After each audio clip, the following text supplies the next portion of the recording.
It was supposed to be a fun weekend getaway, just me and my 3 best friends roughing it in the great outdoors. But as night fell and the woods grew darker, an unsettling feeling crept over me. "Hey, did you guys hear that?" Jake whispered, his eyes darting nervously towards the tree-line. We all fell silent, straining our ears. For a moment, all I could hear was the gentle rustle of leaves in the breeze. Then, faintly at first but growing louder, came a sound that made my blood run cold, a low, guttural growl unlike anything I'd ever heard before. "It's probably just a bear," Sarah said, but her voice trembled slightly. "Right?" I wanted to agree, to reassure everyone that we were safe, but something deep in my gut told me this was no ordinary animal. The growl came again, closer this time, followed by the snap of a branch.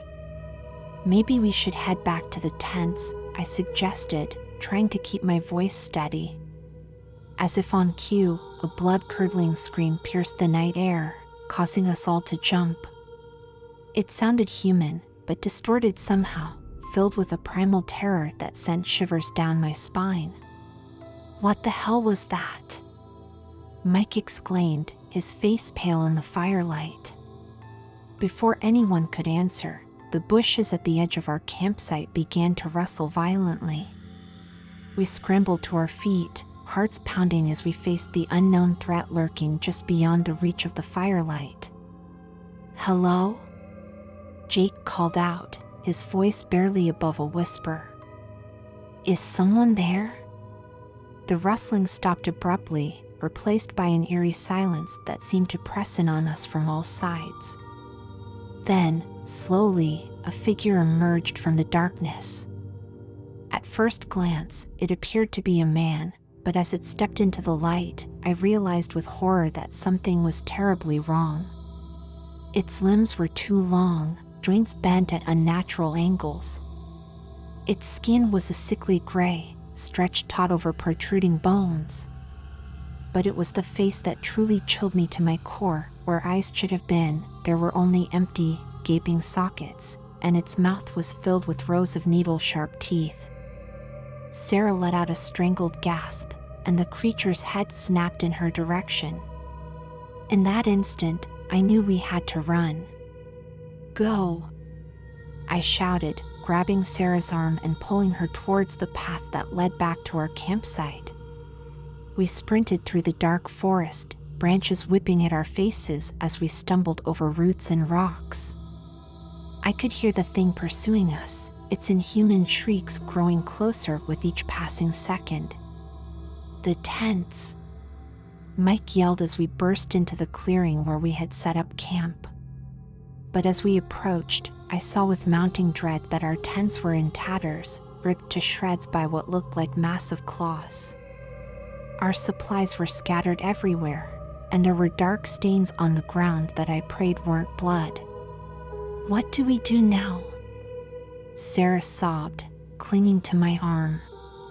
"The car," I said, trying to think through the panic clouding my mind. "We need to get to the car." We had parked about a mile down the trail, thinking the hike would add to the adventure. Now, that decision seemed like a fatal mistake. As we turned to flee once more, Jake suddenly cried out in pain. I spun around to see him on the ground, clutching his leg. "I think I twisted my ankle," he groaned. Mike and I rushed to help him up, but before we could reach him, a pair of grotesque, elongated arms shot out from the darkness and wrapped around Jake's torso. He screamed as he was dragged into the shadows, his fingers leaving deep gouges in the earth as he clawed desperately for purchase. "Jake!"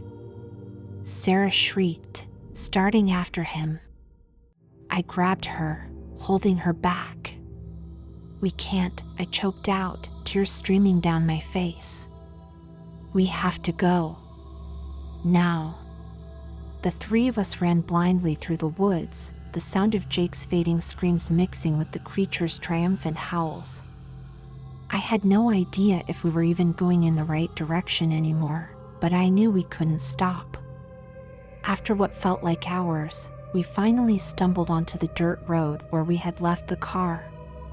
Relief flooded through me as I saw its familiar outline in the gloom. "Thank God," Mike gasped as we sprinted towards it. But our relief was short-lived. As we drew closer, I realized with growing horror that all 4 tires had been slashed. The windows were smashed, and deep claw marks scored the metal. "No, no, no," Sarah moaned, sinking to her knees. I stood there, frozen in disbelief, when a twig snapped behind us. Slowly, I turned to see not 1, but 3 of those monstrous creatures emerging from the tree-line. Their eyeless faces seemed to stare right through us, and their mouths stretched into impossible grins filled with razor-sharp teeth. "Run," I whispered, my voice barely audible. "Run." We took off down the road, our legs burning with exhaustion. I could hear the creatures in pursuit, their inhuman shrieks growing closer with each passing second. As we rounded a bend, I saw lights in the distance, a gas station, our last hope for salvation. "There!" I shouted, pointing. "We're almost there." But even as the words left my mouth, I felt a searing pain in my calf. I stumbled, crying out as I felt those long, bony fingers wrap around my ankle. "Keep going!" I screamed to Mike and Sarah, who had turned back for me. "Get help!" I watched as they disappeared into the night, the creature's hot breath on my neck as it dragged me back towards the dark forest. As I clawed at the ground, desperate for any chance of escape, 1,000 questions raced through my mind. What were these things? Why were they hunting us? And how many more were out there, waiting in the shadows? The last thing I saw before the darkness swallowed me was the faint glow of the gas station lights, a beacon of hope that grew dimmer with each passing second. I closed my eyes, silently praying that Mike and Sarah would make it, that someone would come looking for us. But deep down, I knew the truth. Out here in the wilderness, no one could hear our screams. And as the creature's grip tightened, pulling me deeper into the forest, I realized with mounting dread that our nightmare was far from over. Days passed, or maybe it was weeks. Time seemed to lose all meaning in the darkness of the creature's lair. I drifted in and out of consciousness, my mind struggling to process the horrors I had witnessed. The cave system they had brought us to was vast, a labyrinth of twisting tunnels and cavernous chambers that seemed to stretch on forever. I wasn't alone. In my more lucid moments, I could hear the whimpers and cries of other captives echoing through the darkness. Sometimes, I caught glimpses of them, pale, emaciated figures huddled in corners or chained to the cave walls. I tried not to look too closely, afraid of what I might see. The creatures moved among us like silent shadows, their eyeless faces always watching, always hungry. They fed on our fear as much as our flesh, savoring every scream, every sob of despair.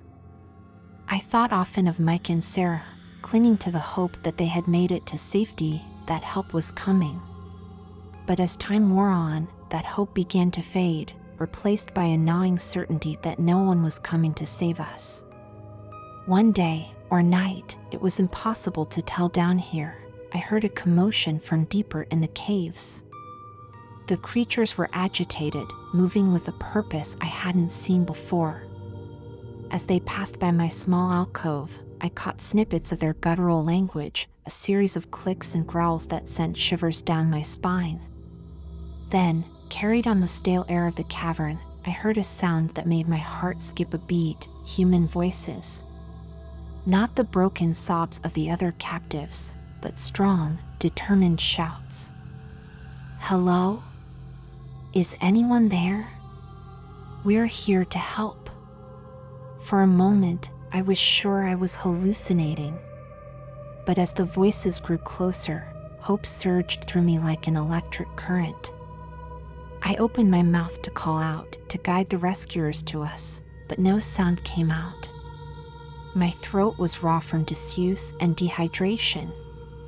Frantically, I looked around for something, anything I could use to make noise. My eyes fell on a small stone within reach. With trembling fingers, I grasped it and began tapping out a rhythm on the cave wall. The shouting stopped, replaced by hushed whispers. Then, a beam of light cut through the darkness, illuminating my small prison. "Oh my God," a woman's voice gasped. "We found one." "We need to get you out of here," one of the rescuers said, kneeling beside me. "Can you walk?" I tried to nod, but my body felt impossibly heavy. As they worked to free me from my restraints, I heard a sound that made my blood run cold, the familiar screech of the creatures, echoing through the tunnels. "They're coming," I managed to croak out, my voice barely above a whisper. The rescue team exchanged worried glances. "We need to move now," their leader said, hefting a shotgun. "Johnson, Ramirez, get the survivors out. The rest of you, form a perimeter. We're not losing anyone else to these things." As they helped me to my feet, my legs nearly buckling beneath me, I caught sight of familiar faces among the other rescued captives. Mike was there, his face gaunt and haunted, supporting a limping Sarah. As we neared the cave entrance, I saw moonlight spilling in, so bright it was almost painful after so long in darkness. Freedom was within reach, but I knew the creatures wouldn't let us go without a fight. Suddenly, the air was filled with inhuman shrieks as the creatures launched their attack. Gunfire erupted, the muzzle flashes illuminating twisted limbs and gnashing teeth. "Run," the team leader shouted, firing his shotgun into the mass of writhing bodies. "Get to the vehicles." We stumbled out into the night, the cool air shocking my system after so long underground. I could see a line of SUVs waiting just beyond the tree line, their engines running. But even as we ran, I could hear the creatures pursuing us, their howls filled with rage and hunger. I knew that even if we escaped, this nightmare was far from over. These things, whatever they were, had been here long before us, and they would remain long after we were gone. As we reached the vehicles, scrambling inside as the rescue team laid down covering fire, I couldn't shake the feeling that we were leaving something behind in those caves. Something ancient and malevolent, something that would not rest until it had reclaimed its prey. The SUVs peeled away, tires kicking up dirt and gravel. I watched through the rear window as the dark maw of the cave receded into the distance, the creature's howls fading but never quite disappearing. We had escaped, but at what cost? And how long before the creatures emerged from their underground lair to hunt again? As the adrenaline began to fade, replaced by a bone-deep exhaustion, I knew that our ordeal was far from over. The real challenge would be learning to live with the knowledge of what lurked in the shadows, waiting for unwary campers to stumble into their domain. I closed my eyes, trying to block out the memories of our captivity, but I knew they would haunt my dreams for years to come. And somewhere in the back of my mind, a small voice whispered that perhaps, just perhaps, we should have stayed lost in those dark caves. Because now that we had seen the truth of what existed in the hidden corners of the world, how could we ever feel safe again? As the SUVs sped down the winding mountain road, I tried to process everything that had happened. The adrenaline was wearing off, leaving me shaky and nauseous. I glanced around at the other survivors, their hollow eyes and gaunt faces mirrored my own exhaustion and trauma. Suddenly, the vehicle swerved violently. I heard the driver curse as he struggled with the wheel. "Something's on the road," he shouted. Through the windshield, I caught a glimpse of a figure standing in our path. It wasn't one of the eyeless creatures from the cave, but something else entirely. The figure was tall and unnaturally thin, dressed in a tattered black suit. But where its head should have been, there was only a writhing mass of shadow. "Don't stop!" I screamed, a primal fear gripping my heart. "Whatever you do, don't stop." The driver plowed ahead, and I braced for impact. But at the last second, the figure simply vanished. There was no collision, no sound. It was as if it had never been there at all. Did anyone else see that?" Sarah whispered, her voice trembling. Before anyone could respond, a piercing shriek filled the air.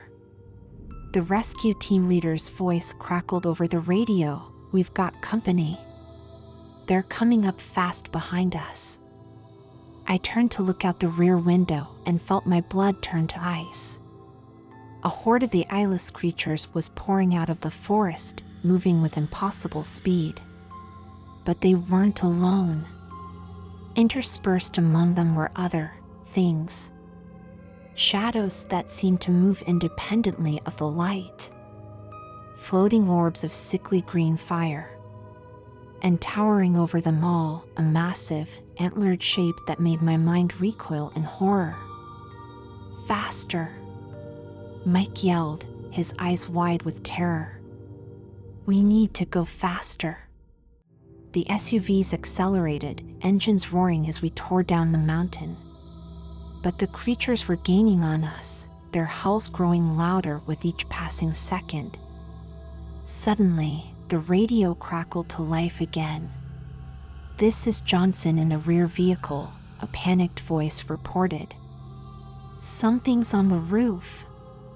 "It's trying to." The transmission cut off abruptly, replaced by the sound of screeching metal and shattering glass.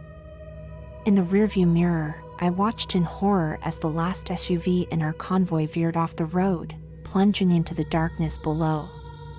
"We're not going to make it," Sarah sobbed, curling into herself. "They're going to catch us." I wanted to comfort her, to tell her everything would be all right, but the words stuck in my throat. Because deep down, I feared she was right. As if in response to my thoughts, a long, clawed arm smashed through the window beside me. I screamed as razor-sharp talons raked across my arm, leaving deep, burning gashes. The driver swerved, trying to shake the creature off, but it clung tenaciously to the side of the vehicle.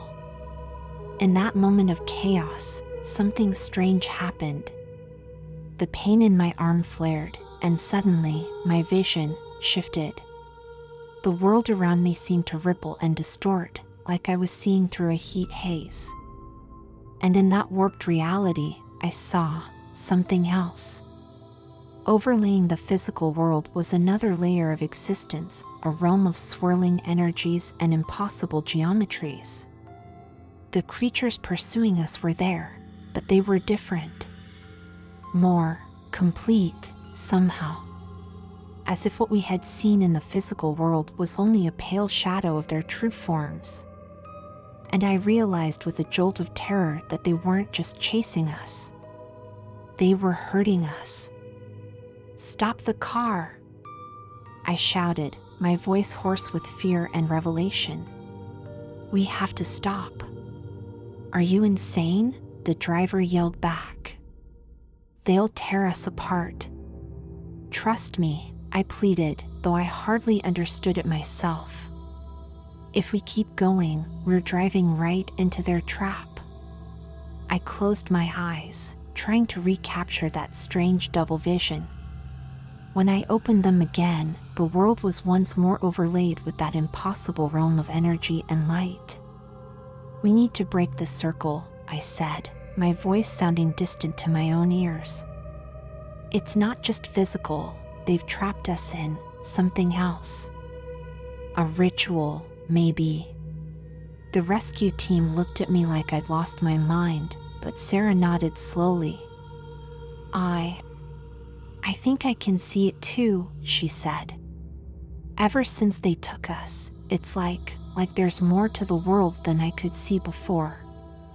"Whatever you're going to do it fast," the team leader growled, raising his shotgun. "We can't hold them off forever." I nodded, then turned to the others.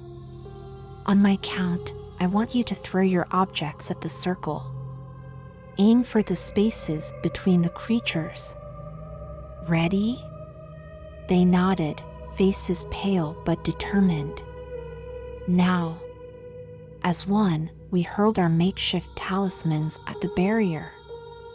For a heart-stopping moment, nothing happened. Then, with a sound like shattering glass, the invisible barrier shattered. The effect was immediate and terrifying. The creatures recoiled as if struck, their forms wavering and distorting. The antlered being let out a roar that shook the very air around us, its power visibly diminished. "Go!" I shouted. "Drive!" We piled back into the vehicles and took off, tires squealing. This time, the creatures didn't pursue. As we rounded a bend in the road, I caught one last glimpse of them in the rearview mirror. They were retreating into the forest, their forms seeming to melt into the shadows. But the antlered being remained, its eyeless gaze fixed on our retreating vehicles. And in that moment, I heard its voice in my mind, ancient, cold, and filled with a terrible promise. "This is not over, little seers," it said. "You have glimpsed the truth of our world, and now you belong to it. We will be waiting." We tried to warn people, to prepare them for what we knew was out there. But who would believe us? To the rest of the world, we were trauma victims, our minds addled by our ordeal. Even our families looked at us with a mixture of pity and fear. So we did the only thing we could, we prepared. We researched ancient legends and occult texts, looking for any scrap of information that might help us understand what we were dealing with. We trained our bodies and minds, knowing that one day, we would have to face the darkness again. And all the while, I couldn't shake the feeling that we were being watched. In my dreams, I would see that antlered being, its eyeless face filled with cold amusement. Waiting. It was a year to the day after our escape when it happened. Sarah, Mike, and I were meeting in a small cafe, discussing our latest findings, when suddenly, the world shifted. The other patrons vanished, the walls melted away, and we found ourselves standing in a twisted reflection of the forest where our nightmare had begun. The antlered being stood before us, flanked by its eyeless minions. But this time, we were ready. We had weapons of our own now, knowledge, and the power that came with truly seeing the world as it was. "Welcome back, little seers," the being said, its voice echoing in our minds. "Are you ready to take your place in the true world? And me?" I found myself tapping into the very essence of the forest around us. Roots erupted from the ground at my command, entangling our enemies. The wind howled in response to my thoughts, buffeting the antlered being and its minions. But for every small victory we achieved, the darkness seemed to press in harder. The antlered being laughed, a sound that set my teeth on edge and made my vision swim. "You think you can stand against us?" it mocked. "We are eternal. We are the night that haunts your dreams, the whisper in the dark that makes you question your sanity. You are nothing but motes of dust in the face of our power." As if to emphasize its point, the being raised its arms. The very fabric of reality seemed to tear, revealing glimpses of other worlds, nightmarish realms that hurt to look at. From these rifts poured new horrors, writhing masses of tentacles, beings of pure shadow, things that seemed to exist in more dimensions than my mind could process. This is the true face of creation, the being intoned. Chaos and terror, stretching into infinity. Embrace it, and you may yet survive what is to come. For a moment, I felt my resolve waver. How could we possibly stand against this? We were just 3 humans, barely understanding the power we had stumbled into.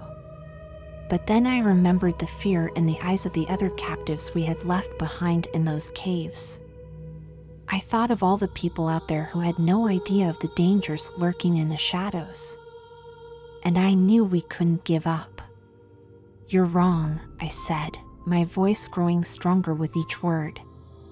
"We may be small, but we're not alone. Every person who has ever faced their fears, every story of courage in the face of darkness, they're all with us. And we will not let you win." As I spoke, I felt something shift in the air around us. The oppressive weight of the being's presence seemed to lessen, just a fraction. And in that moment, I understood. "That's your weakness, isn't it?" I pressed on. "You feed on fear, on hopelessness. But when we stand together, when we refuse to be afraid, you lose your power." Sarah and Mike moved to stand beside me, their faces set with grim determination. Together, we faced the antlered being and its army of nightmares. "We are the light in the darkness," Sarah said, her voice ringing with power. "The hope that refuses to die. We are the defenders of those who cannot see," Mike added, flames dancing around his clenched fists. "The guardians against the night." "And we," I finished, feeling the earth pulse beneath my feet in response to our shared will, "are no longer afraid." With those words, we unleashed everything we had. Light exploded from Sarah, scouring away the shadows. Mike's fire roared into an inferno, consuming the eldritch horrors that had poured through the rifts. And I called to the primal forces of nature, the ancient power of the earth itself rising up to aid us. The antlered being screamed, a sound of fury and disbelief that shook the very air around us. Its form began to waver, the edges of its existence blurring as our combined power tore at the reality it had created. "This isn't over," it snarled, its voice fading. "We will return. We will always return." With a final, reality-bending shriek, the being and its minions vanished. The twisted forest around us shimmered and faded, leaving us standing once more in the quiet cafe. The other patrons continued their conversations, completely unaware of the battle that had just taken place. As we sank into our chairs, exhausted but victorious, I knew the antlered being had been right about one thing: this wasn't over. We had won a battle, but the war against the darkness was far from finished. But we were no longer the scared, helpless campers we had once been. We had seen the true face of the world, with all its terrors and wonders, and we had chosen to stand against the night. Whatever came next, we would face it together. As we left the cafe, stepping out into the sunlight, I couldn't help but cast a wary glance at the shadows around us. They seemed deeper somehow, more alive. And I knew that somewhere out there, in the dark places of the world, the eyeless creatures and their masters were watching, waiting for their chance to strike again. But this time, we would be ready.